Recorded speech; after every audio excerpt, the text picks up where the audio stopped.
Glória a Deus, aleluia. Hoje é um culto especial, porque nós ceiamos, comemos do pão e do vinho.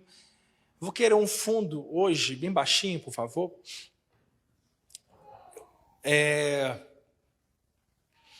Nós fazemos isso em memória dele. Nós comemos do pão, nós bebemos do suco, né, o vinho, representa o vinho, e que é o sangue de Cristo, que há um poder nas nossas vidas.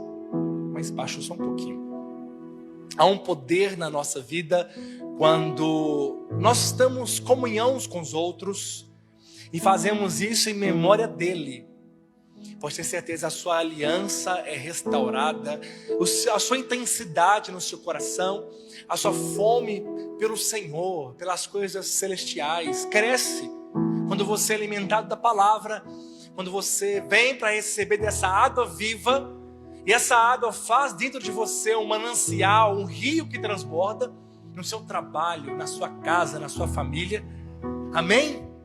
E nós vamos fazer isso após aqui o compartilhar da palavra. Irmãos, hoje eu quero compartilhar com os irmãos sobre um brado de Jesus na cruz. Está consumado, ou em grego, tetelestai. O que isso aplica em nossa vida? Que o Senhor venha dar nós hoje olhos abertos para enxergar tudo aquilo que é nosso através da cruz. Que nós venhamos desfrutar de todas as bênçãos, as benécias de Deus em nossas casas.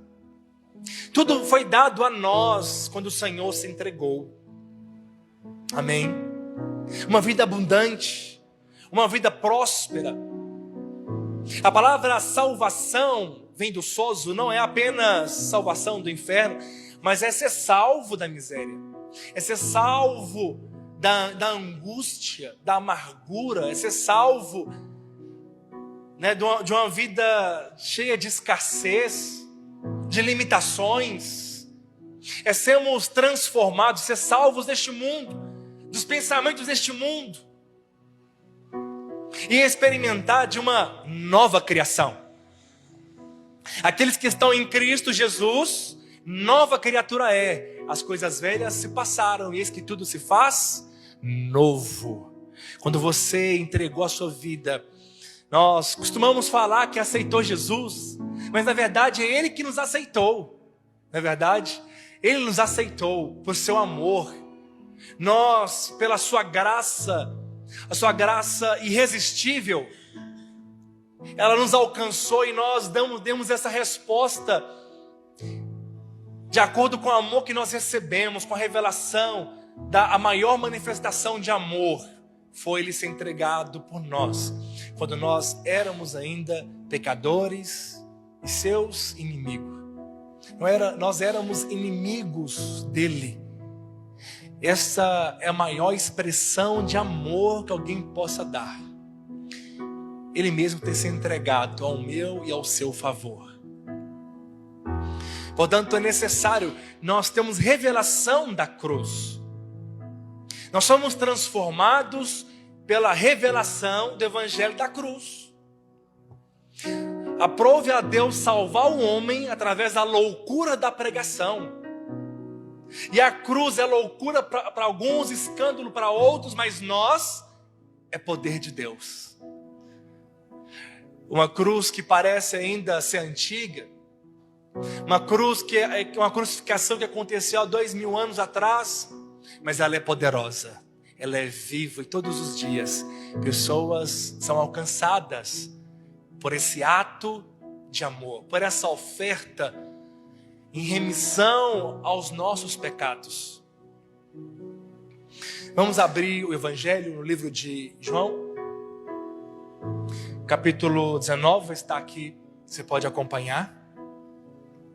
Evangelho de João, capítulo 19, e o versículo 28.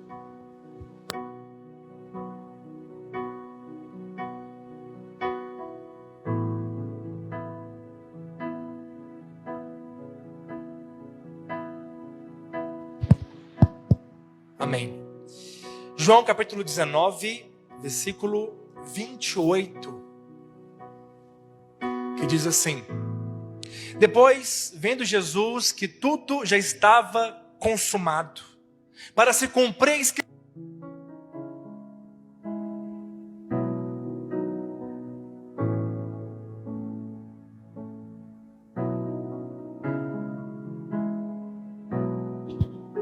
e fixando-a num caniço de isopo, lhe achegaram a boca.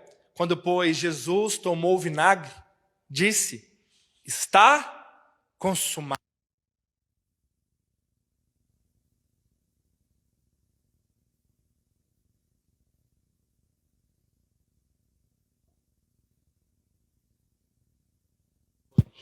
E eu quero discorrer aqui essa palavra baseado neste brado, nessa cruz, que significa muito para nós hoje. Jesus, quando disse está consumado, não foi apenas o seu último grito na cruz, não foi apenas algo que as pessoas não sabiam o que significava, não era uma palavra lançada ao vento. Os discípulos entenderam todas as implicações que essa palavra traz. Eles entenderam muito bem o que Jesus queria dizer, porque Jesus sempre nas suas pregações, ele toma emprestado as suas parábolas e analogias, o cotidiano daquelas pessoas. Quando ele fala da parábola do pescador, do semeador, perdão, e quando ele fala que Pedro seria pescador de homens, Pedro entendeu, mas a palavra do semeador, presta atenção, as pessoas sabiam como que funcionava, eles entendiam a parábola porque era a forma que eles viviam, era normal a agricultura e eles semeavam, eles entendiam muito bem como funcionava. Jesus também, ao dizer tetelestai, os discípulos entenderam, e eu creio que essa palavra explodiu no coração deles, porque eles entenderam tudo que Jesus queria dizer, e eles encheram de fé, porque é como uma palavra-chave, uma senha para nós hoje. O que é isso? Sabe, viver pela fé, você crer na consumação da cruz, você entendeu o que nós recebemos através da crucificação, muda completamente o seu estilo de vida. Muda a sua forma de pensar, de agir, de se posicionar mediante as circunstâncias. Você se posiciona diferente em relação ao mundo quando você entende e é alcançado por este amor através da cruz. Você é tomado de uma compaixão, de um zelo profundo pela palavra, de um encargo, um compromisso. Paixão arde no seu coração quando você enxerga o que o Senhor fez por nós. E a minha oração é que você tenha revelação disso hoje. Que a ceia não é apenas mais um ato que nós fazemos uma vez, no primeiro domingo do mês, mas que nós vamos ceiar com a fé aplicada para recebermos o que o Senhor tem para nós hoje. Amém? Viver pela fé requer muita humildade, porque a fé é um conflito constante com a nossa alma, com o nosso psicológico, a nossa mente, com nossas emoções, as nossas vontades. Quem vive na fé vive como quem vê o invisível. O invisível para ele se torna claro como a luz do dia. Você não vê, mas você tem uma convicção profunda dessa verdade, e você anda baseado nessa verdade, e a sua vida é transformada, e Deus faz tudo o que Ele tinha que fazer quando você aplica fé. Você se torna um enigma para as pessoas, porque ninguém te compreende, como diz a Escritura. Ninguém te discerne, mas o espiritual discerne todas as coisas. Ele vê o Senhor em todos os seus caminhos. A cruz, ela divide a história da humanidade. Existe antes de Cristo e depois de Cristo, mas ela também divide a nossa história. Nós éramos alguém antes de Cristo, e nós nos tornamos nova criatura depois da cruz. A cruz muda a nossa história. Ela muda o seu caráter, ela muda a sua natureza. Você faz parte de um DNA que agora você não tinha, agora você passa a ter. O DNA celestial, o DNA dele. Porque ele foi habitar dentro de você como um selo. E levou também a parte da carne com ele nos céus. Há um homem em carne assentado à destra de Deus. Mas ele deixou o Espírito que era celestial dentro de você. Aleluia. Ele levou os seus pecados na cruz, mas colocou a justiça dele em você. Portanto, quando ele olha para a sua vida hoje, ele vê a justiça, ele te enxerga alguém justo. Ele não vê mais pecado na sua vida, porque ele vê o sangue que já te lavou de todos os pecados. Ele já determinou que ele começou a fazer a boa obra em nós, ele vai completá-la em Cristo Jesus. Então Deus não vê com espaço de tempo, como nós vemos. O Kairos, o tempo de Deus, não é como o Cronos, o nosso, mas Deus já te vê lá na frente. Ele já te enxerga lá na eternidade. Ele já te enxerga com a obra consumada. A obra se iniciou na cruz. E através da cruz somos transformados. E nós seremos. Ele afirma isso. Somos tal qual Ele é. Porque é assim que Ele nos vê. Ele nos vê uma obra inacabada hoje. Ele nos vê uma obra consumada, pronta. Ele alegra pelo seu penoso trabalho. Porque Ele vê você o fruto deste trabalho. Então, qual Ele é? Somos nós este mundo. Percebe como o Senhor te enxerga? Ele te vê como Ele vê Cristo. Nós somos revestidos dEle. Você precisa de fé para crer nisso. Quando você crê, você vive uma vida de alegria, de satisfação, de descanso. Declare e fala, tudo que a cruz me deu. Declare. Tudo que a cruz me deu, eu viverei nesta terra. Toma posse disso hoje, daquilo que está. Primeiro, tetelestai significa que a oferta, ela foi aceita. Na Bíblia, os animais que eram imolados, é como se fosse um cartão de crédito hoje. Temos aqui a maquininha, inclusive você pode passar cartão de crédito também, aleluia. Mas você não paga quando o comprovante sai. Não está pago. Você comprou, você pagou algo, não é verdade? Mas não está pago ainda. Você passou, usufrui. Quando que é quitado? Quando a fatura é debitada na sua conta, quando você vai lá e paga o boleto. Não é verdade? Pessoas imaturas, elas vão comprando e está achando que está pago, mas chega no final, ela vai ter que pagar tudo aquilo. Diga misericórdia. O Senhor vai dar provisão para você. E você não vai comprar nada parcelado em nome de Jesus. Aleluia. Vai comprar à vista. Mas os sacrifícios era como fosse passando o cartão. Saiu o comprovante.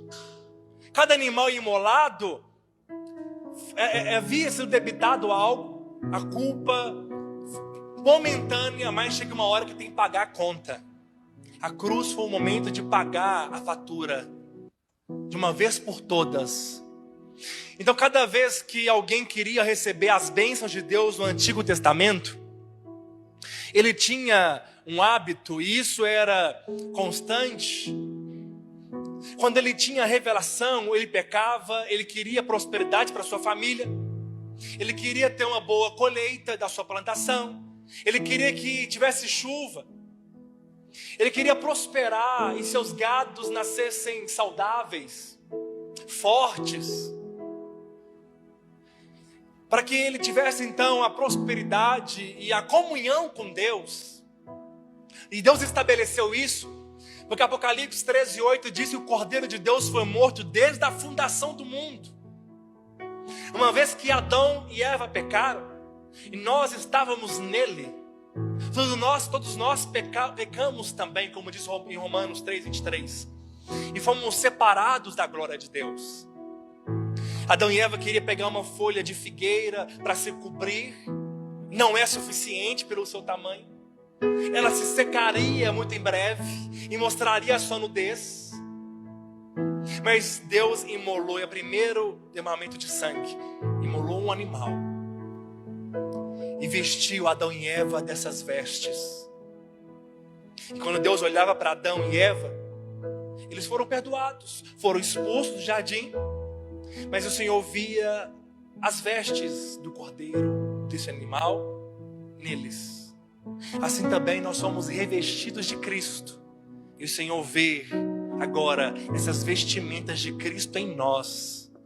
Aleluia! O sangue em nós não cobre como cobria no antigo, mas lava de uma vez por todas e para sempre. Então, havia no coração do pai de família, desde quando nascia uma cria da sua ovelha, do seu cabrito, ele então pegava o melhor, aquele sem defeito, e criava ele com todo cuidado. Já pensando, quando esse cordeirinho crescesse, ele iria apresentar o sacerdote. Então, desde a criação, o sacerdote tinha zelo de cuidar muito bem deste animal. Ele observava se tinha feridas, não deixava, cuidava das suas feridas. Não poderia ter nenhum caroço neste cordeiro, e deveria ser perfeito, com as suas patas não poderiam ter sido quebradas. E aí, quando ele crescia, ele pegava esse animal com toda a expectativa. E eu fico imaginando, você deve imaginar também a família na sua casa, os filhos, a esposa apreensiva, e o marido apreensivo em saber se Deus aceitaria o sacrifício dele, para ele ser abençoado, para eles terem a bênção de Deus. Então, esse processo acontecia desde a cria do animal até quando o sacerdote liberava, orava por ele e aceitava o sacrifício. E fico pensando,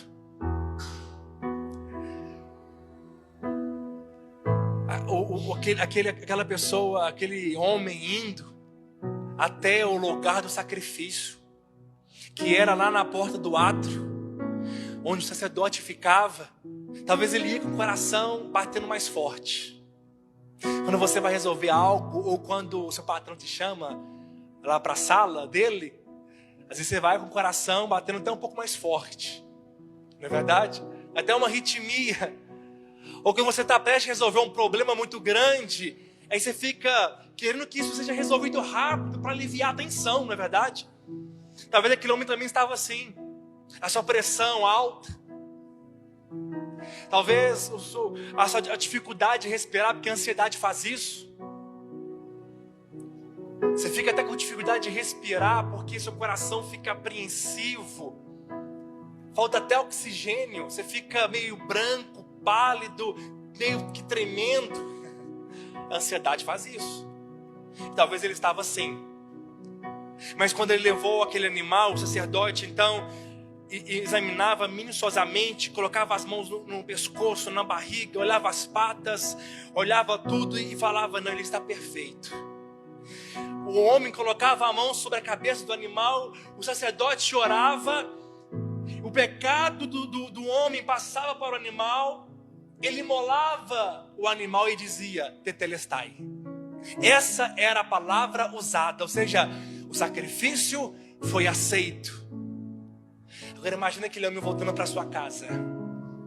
Ele passou tanto tempo esperando por isso. Talvez ele estava ansioso, preocupado, e aí volta para casa aliviado, até subiando. Ele volta para casa com o coração aliviado, limpo, alegre, e a sua família esperando em casa. Ele chega com alegria e diz: o sacrifício foi aceito. Podemos hoje almoçar com alegria. E era o dia que ele comia melhor. Talvez era o dia que fazia um jantar especial, porque não era comum. Percebe? Ele tinha perdão, ele tinha o decreto de bênção, ele tinha prosperidade. Tudo isso estava liberado. Ele sabia muito bem o que estava por vir na sua casa, porque foi aceito o sacrifício. Ele dizia: minha culpa foi removida. Era a noite que ele dormia melhor. Eu dormia até mais tarde. A insônia ia embora. Sua pressão arterial que estava alterada volta ao normal. Seus batimentos cardíacos que estavam acelerados pela incerteza do perdão retomavam a normalidade. seus pulmões que estavam aspirando com dificuldade, por causa da ansiedade e da possibilidade de não ser aceito, voltava a respirar com facilidade. Percebe a alegria? O pecador voltava em paz para casa. E assim você vai voltar para sua casa também. A sua pressão vai voltar ao normal hoje. Porque é revelação que seus pecados foram perdoados. Revelação de justiça vai chegar até você. E você vai embora para casa em paz, feliz. E você vai dormir bem. Talvez você não dormia bem, você vai dormir bem. As dores que você tinha te impedir de dormir, elas vão ser removidas. Você estava sofrendo com ansiedade, não vai mais hoje. A sua pressão estava alta, ela vai normalizar agora em nome de Jesus. A sua angústia que tomava conta do seu coração, a incerteza do amanhã, ela vai ser removida porque está consumado. Eles entendiam. Os discípulos, quando Jesus falou tetelestai, ele entendia que o sacrifício foi aceito. Os discípulos entenderam que Deus aceitou Jesus porque ele morreu no tempo da Páscoa. Era Páscoa. Imagina, Jerusalém estava em festa porque era a melhor das festas, a Páscoa. Até que chegou uma notícia à cidade, uma notícia chocante, que Jesus, o Nazareno, o Galileu, que curava enfermos, que ressuscitava mortos, que curava leprosos, que perdoava pecados, estava preso. Os discípulos estavam, talvez com essa agonia no coração, como aquele sacerdote estava também, de ver o seu Senhor indo para a cruz. Jesus até confortou, consolou. As pessoas estavam apreensivas também. Mas quando Jesus disse, tetelestai, eu creio que a paz inundou o coração deles, porque eles entenderam, Deus aceitou o sacrifício. Não há mais maldição pelos pecados. Ele sabia, porque João Batista disse, eis o cordeiro que tira o pecado do mundo. Os discípulos sabiam que Jesus era o cordeiro que tirava o pecado do mundo. E na cruz, eles entenderam muito bem que a salvação estava disponível. Que o perdão agora estava disponível. Não tinha mais culpa e nem condenação, como estou compreendendo. Está consumado. Eu declaro em nome de Jesus que você vai ter cada vez mais revelação disso. Segundo, tetelestai significa que a dívida foi paga. O servo pode abençoar com uma água também, por favor. Sabe, cartão de crédito, mais uma vez, não é novo, não foram os bancos que inventaram. Às vezes na vendinha, né, nos armazéns, dá um caderninho que você vai lá, eles anotam no caderninho e você leva a sua compra. Hoje é muito raro você ver isso. Geralmente você vai nos comércios, está lá a placa, né? Um dia eu vi assim um olho, tá assim, se esse olho, o dia que esse olho piscar, eu vendo fiado. Aí tem umas plaquinhas assim, descontraídas, para ninguém pedir fiado. Mas o crédito não é algo novo. Já era algo muito comum naquele tempo. Quando as pessoas não tinham dinheiro para pagarem à vista, havia também um papel, um escrito de dívida, que toda vez que a compra era parcelada, eles iam lá e rasgava essa parcela, este boleto. Obrigado. O boleto era rasgado. Tem irmãos que ficam, só saber que tem dívida você fica ansioso. Tem muitos irmãos assim. A dívida se torna ruim quando ela vence. Aí que ela traz mais angústia ainda. E quando a parcela não venceu, você está em paz, você vai pagar a fatura do cartão, né, a prestação do veículo 36 vezes, ou da casa. Mas quando vence, logo a ansiedade toma conta. Logo a acusação começa a chegar. Você fica apreensivo, com medo. E quando inteira duas, então, diga misericórdia. E a vida era assim também naquele tempo. Mas quando chegava a última prestação, olha, nós devemos fazer festa o dia que você pagar a última prestação da sua casa. Faz festa, aleluia. Faz um churrasco. O dia que você pagar a última prestação do seu carro, faça uma festa e me chama em nome de Jesus. Nós vamos orar e tem moço que acaba uma e faz outra, né? Aí passa 6 meses e quer trocar de carro e faz outra prestação. E a vida dele é assim, prestações. Mas quando chegava a última parcela, ele pegava com a tinta e escrevia assim no papel, no boleto, o último boleto. Era igual a Bíblia, né? O boleto de sei quantas vezes. E aí chegava no último, imagina a alegria do último boleto pago. Ele escrevia assim, tetelestai. Escrevia assim, tetelestai, no último boleto. Ou seja, esse recibo agora está inválido, ninguém pode cobrar você mais nada. Sua dívida foi paga, vai. E a atenção era tão maior porque não é colocar o nome no SPC como hoje, no Serasa da vida, quando não pagar a dívida. Era dar o seu filho como escravo. Percebe como é que a angústia era maior? Se não tinha como pagar, os filhos eram escravos para pagar a dívida. Por isso nós vemos que a viúva, quando o servo de Eliseu morreu e deixou uma dívida, não poderia ser paga. E ela estava com medo dos seus filhos irem ser presos como escravos. A tensão, então, para não fazer dívida era maior, mas quando fazia, o medo de não pagá-las era grande. É muito pior do que o teu nome no Serasa ou no SPC, pode ter certeza. Mas escreviam assim, tetelestai. Colossenses capítulo 2, versículo 14 diz: e tendo cancelado o escrito de dívida que era contra nós, e que constava de ordenanças, o qual nos era contrário, removeu inteiramente, cravando na cruz. Todos os nossos pecados, nós estávamos em débito com Deus. Nós tínhamos uma dívida impagável.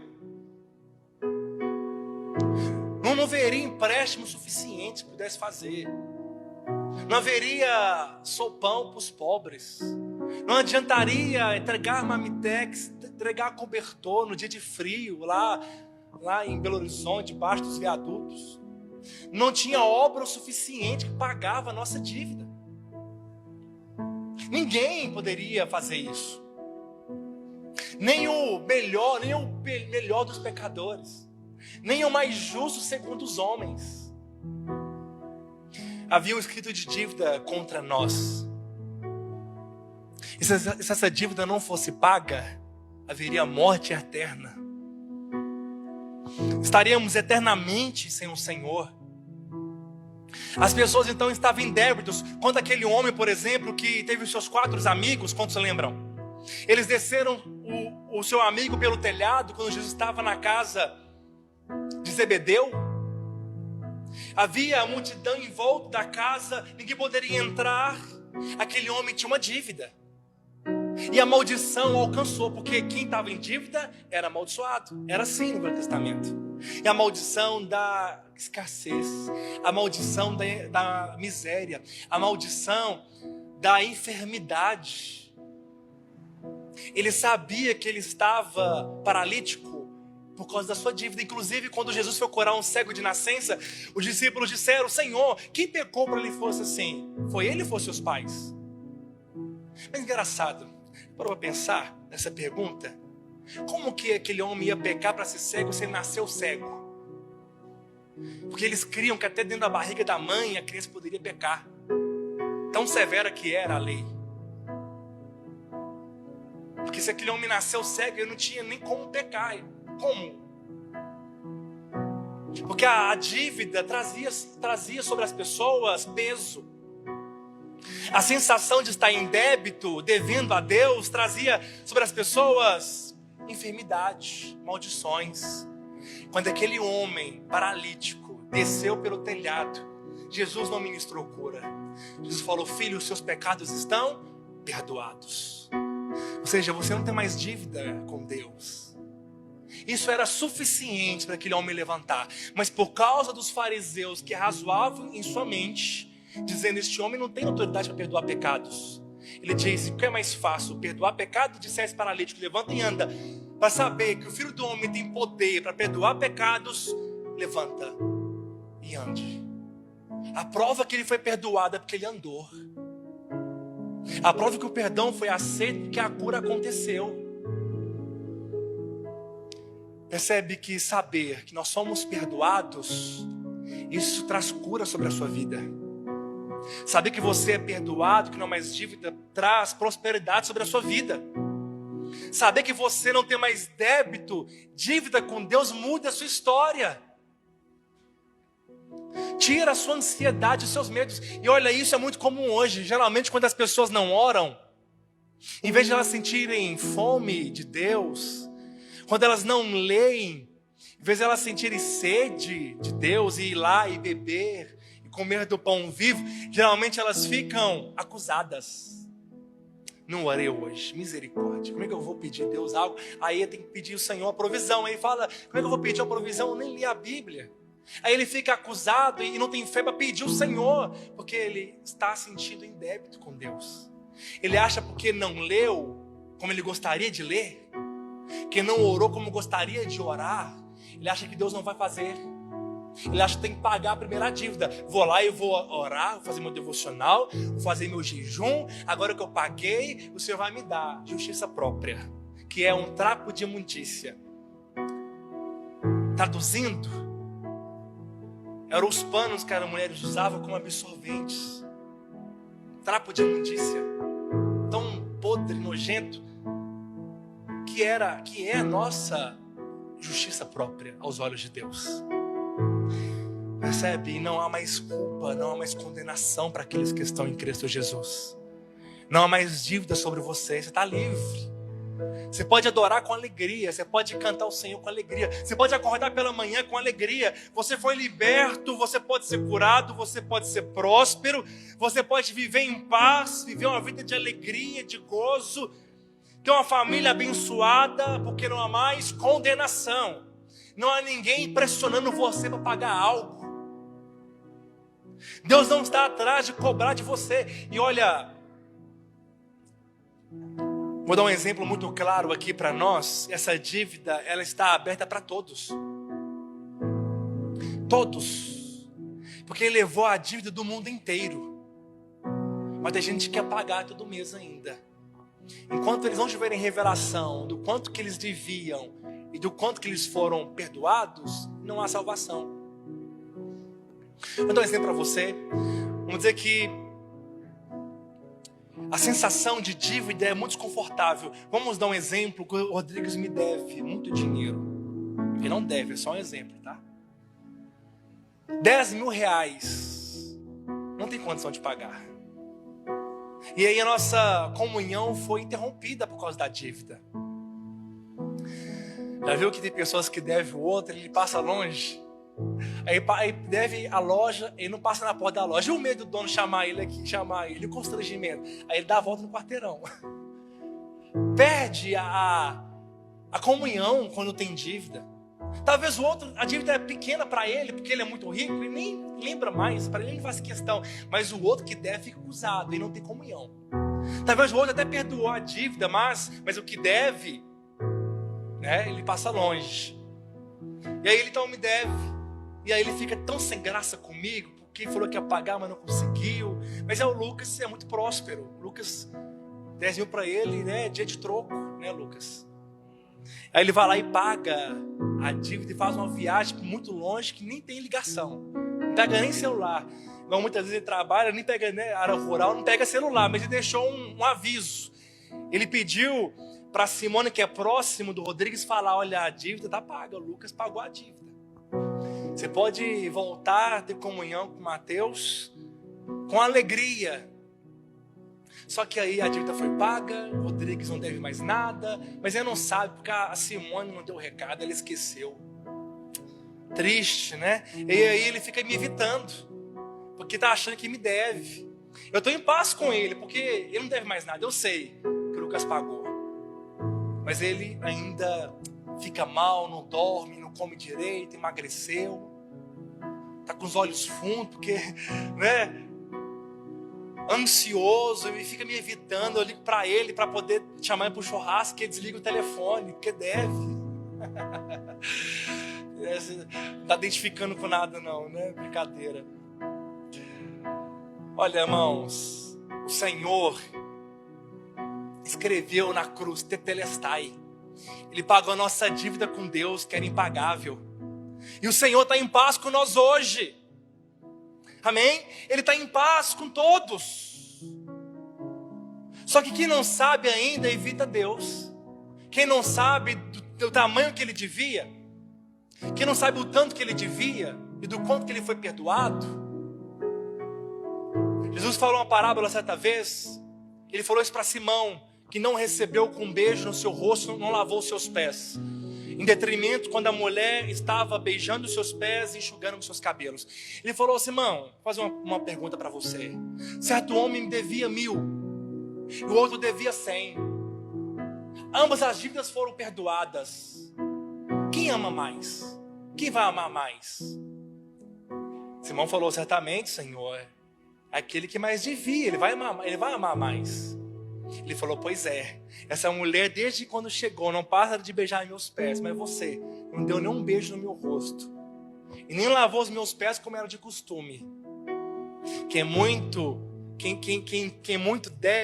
entende o tamanho da sua dívida, muito é perdoado. Ou seja, todas as nossas dívidas já era muito grande. Todas as nossas dívidas eram enormes. Só que alguns acham que não deve nada a Deus, que não devia. Tem alguns que acham que não devia nada para o Senhor. É assim as pessoas lá fora, elas acham que não deve. Mas nós tivemos revelação que nós éramos pecadores. Nós tivemos revelação. Você tem revelação. Alguns vão ter revelação que deve muito. Mas a dívida foi paga. Jesus já pagou na cruz. Ele escreveu: está consumado. Todo escrito de dívida está consumado. Tetelestai. Você não deve mais nada. Agora eu, Rodrigues, podemos voltar a ter comunhão. Aleluia. A nossa comunhão foi restaurada porque Jesus pagou. Nós temos hoje o dever, o comissionamento de sair anunciando. Percebe que é constrangedor você falar para as pessoas: olha, você devia muito dinheiro, mas já foi pago. Às vezes você falar para alguém. O evangelismo muitas vezes é assim. As pessoas se sentem confrontadas porque elas acham que não estão doentes, não precisam de remédio. Mas quando elas têm revelação que elas deviam muito e dizendo: Senhor, sou pecador, eu preciso de Ti. Senhor, eu não mereço, mas o Senhor morreu por mim na cruz. Quantos compreendem?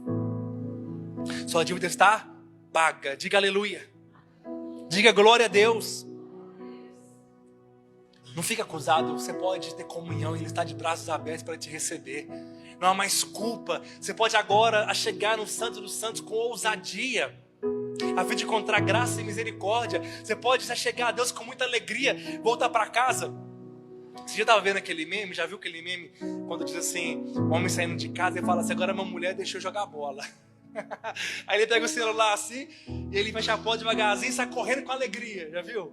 Ou só eu que vi? Já viu não, né? Você vê. Assim a nossa vida deve ser andar assim com alegria, porque está perdoado.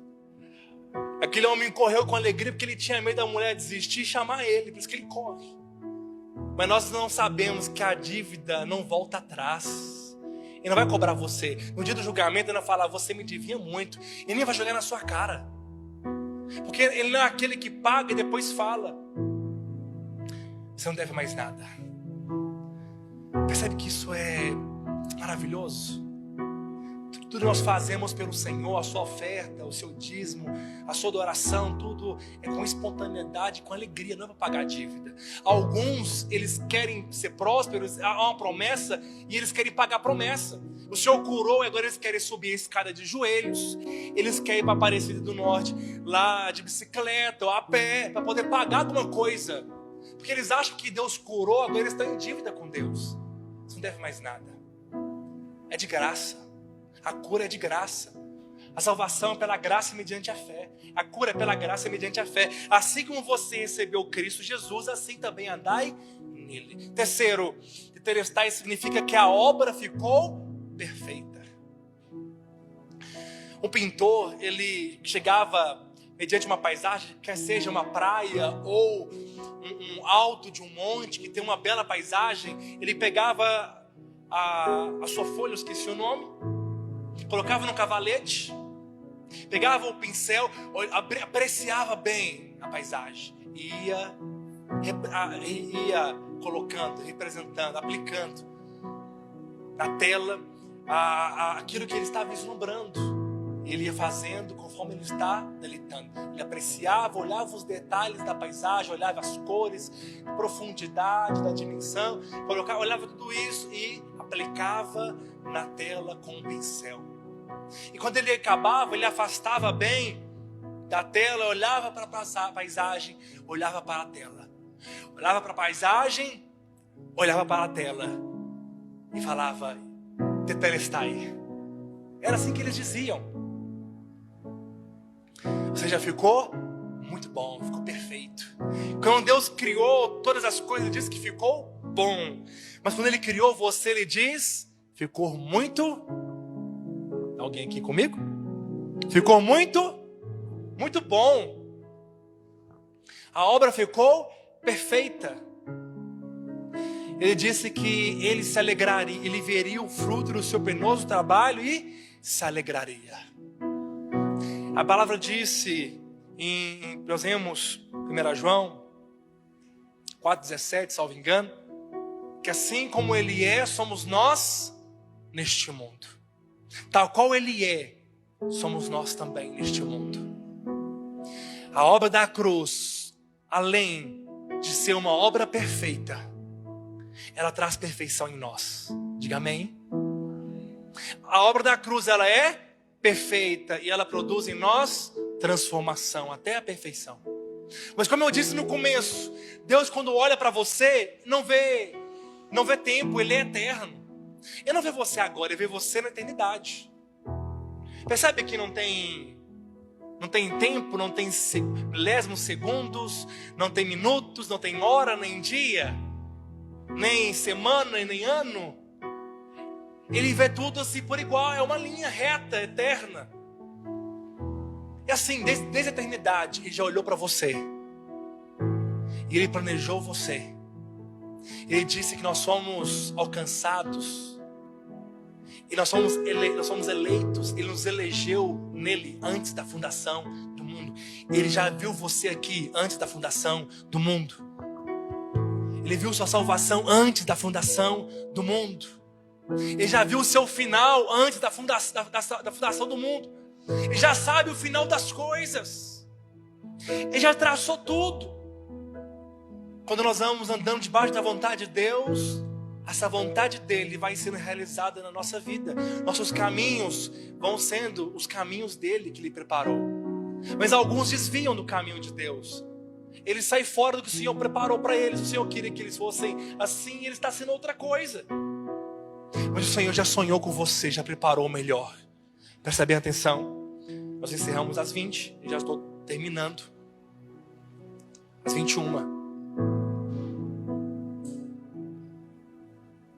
Quando o Senhor olha para você hoje, Ele não vê como você se vê. Ele não vê mais essa pessoa que você é. Você olha para si e vê muitas imperfeições. Você vê muitas coisas que se transformaram e olha, a introspecção, ela não deve anular a cruz de Cristo. Não deve ser olhar para mim a fim de eu ser transformado. O mundo diz, conheçam a ti mesmo e você vai ser transformado. Mas a palavra fala, conheça Jesus. Olha para Ele, o autor e consumador da sua fé. Quando você conhece a Ele, você se conhece. Quando você chega a Jesus, você se vê. Ele está em você. Quando você tem revelação dEle, você se enxerga. Somos encontrados nele. E quando Ele olha para você, Ele já vê o fim. Ele vê você já perfeito.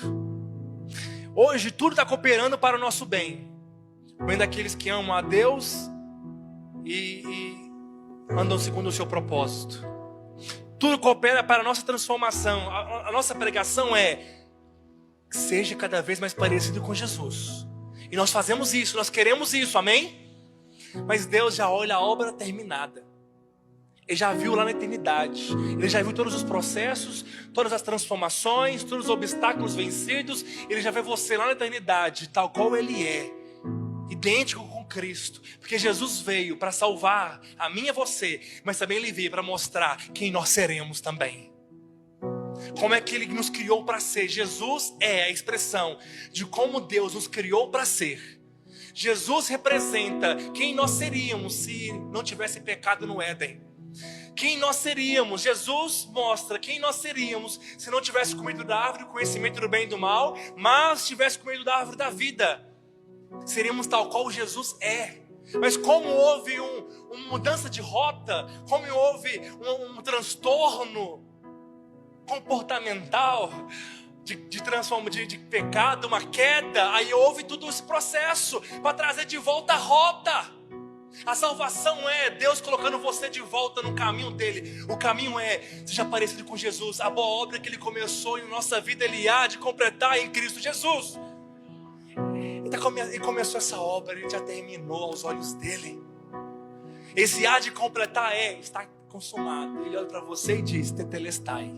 Ele olha para você e diz: está perfeito. Você não se vê ainda, mas Ele se vê lá na eternidade, tal qual Ele é. Somos nós neste mundo. A nossa história está sendo escrita pelos dedos de Deus.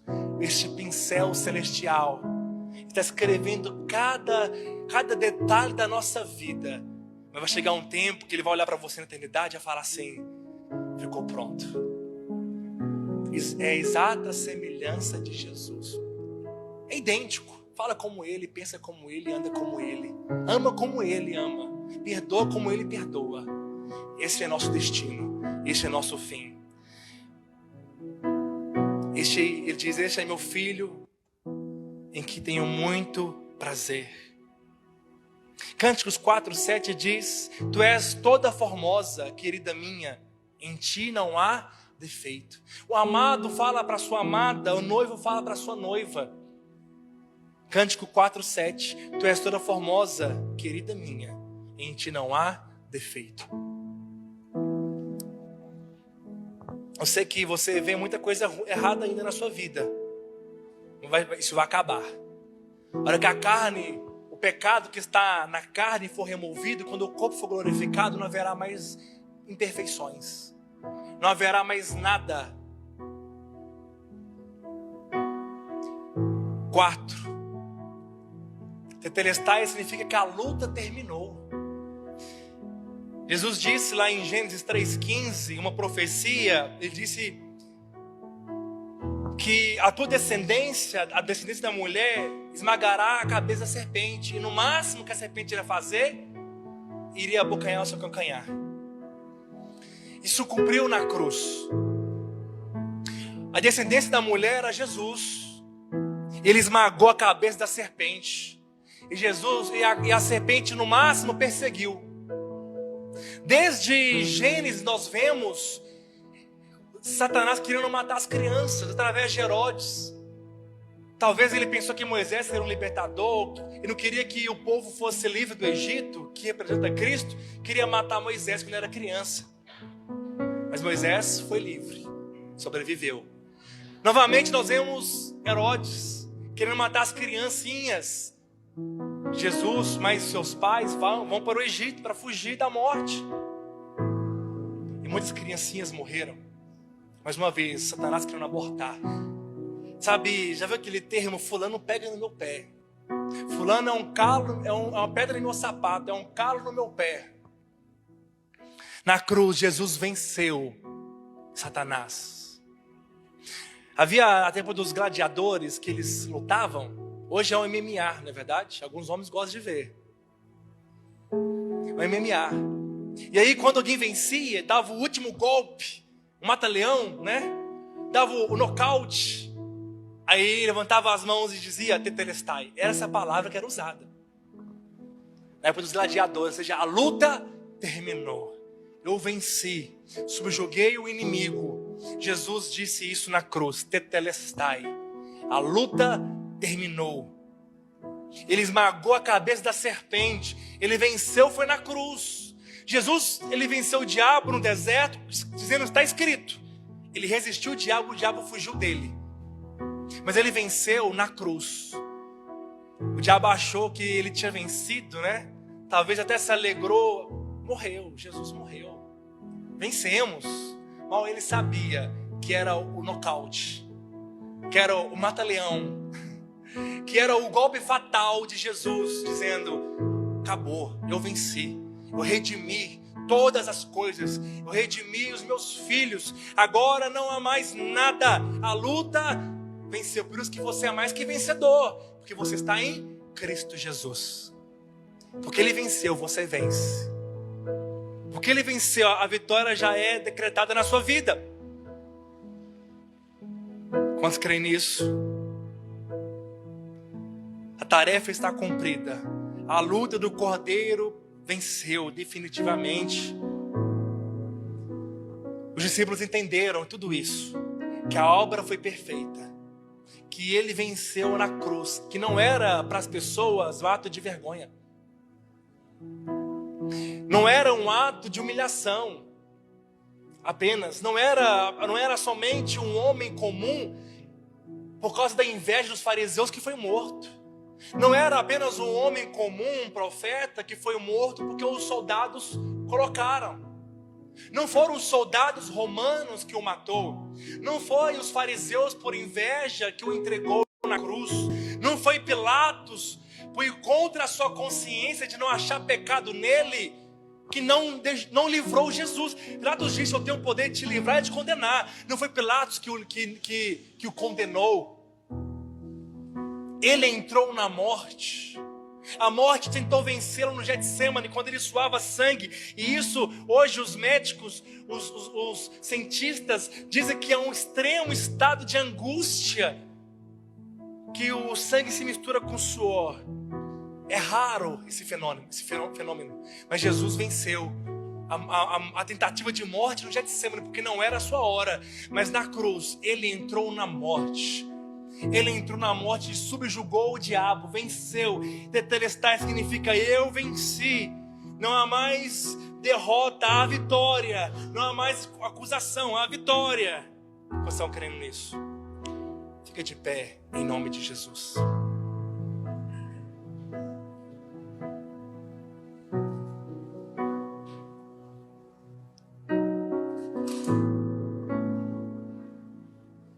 Ele venceu na cruz. E nós cremos em todas essas implicações. Nós somos mais que vencedores. Estamos sendo transformados porque o final será a obra perfeita, tal qual Ele é. Ele já nos vê assim. Nós também queremos nos ver parecido com Jesus. Eu quero me ver parecido com Jesus. Eu quero falar como Ele fala. Eu quero amar como Ele ama. Eu quero seguir os seus passos, porque eu sou um discípulo. Quantos são também? 2 Coríntios 10:4 diz: as armas da nossa milícia não são carnais, mas poderosas em Deus para destruir fortalezas. Romanos 8:5 diz: embora habitando na carne, não lutamos segundo a carne, mas segundo o Espírito. Você já é mais que vencedor em Cristo Jesus. Todas as vitórias foram declaradas na cruz por você. Talvez o que você está achando que é derrota, mas é vitória. Sabe, às vezes tomar um gol não significa derrota, mas o final será a vitória. No final do campeonato será a vitória. Foi só uma derrota, mas no final é o vencedor. Nós temos também nós somos golpeados algumas vezes pelas circunstâncias. Nós somos, às vezes, parecemos que nós estamos perdendo. Parecemos que nós estamos recuando.